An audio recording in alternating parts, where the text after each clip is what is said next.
दुनिया वनी चंड ते पहती उते ही आहिनि आशिक हाल बदलाए ओ मालिक बेचारनि जा इमरान चांडियो चए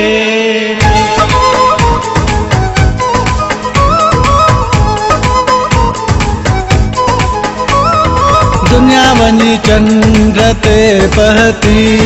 मगर तरक्की न कई आशिक अल्लाह दुनिया वनी चंड ते पहती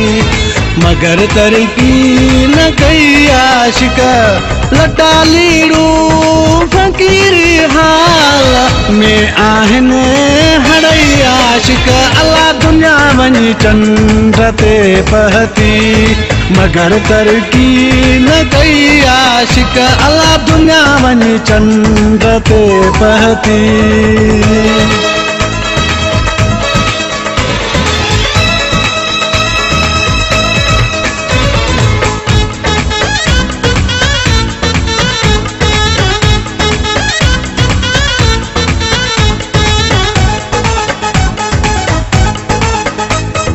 पंहिंजे महबूब जे दर ते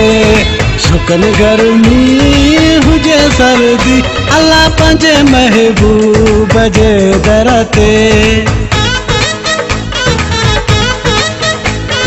पंहिंजे महबूब जे दर ते सुकन गर्मी हुजे सर्दी उमिरि भर इंतज़ारनि जा जीवा आदि हड़ई आशिक अल्लाह दुनिया वनी चंड ते पहती मगर तरक्की न कई आशिक अल्लाह दुनिया वनी चंड ते पहती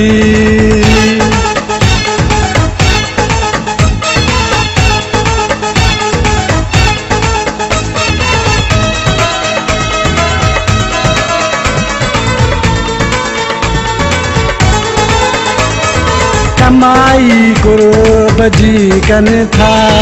न दौलत बेटा ध्यान दियनि अल्लाह कमाई कुर्ब जी कनि था कमाई कुर्ब जी कनि था न दौलत बेटा ध्यान दियनि दुनिया सां कंदा नाहिनि कॾहिं भुलिजी बि दिलि लॻी आशिक अल्लाह दुनिया वनी चंड ते पहती मगर तरक्की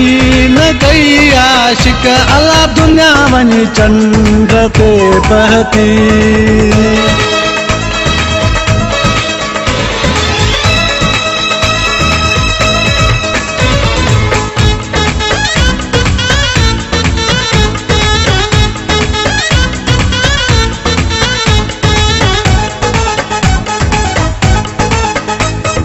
सफदर जामरी लटा फाटल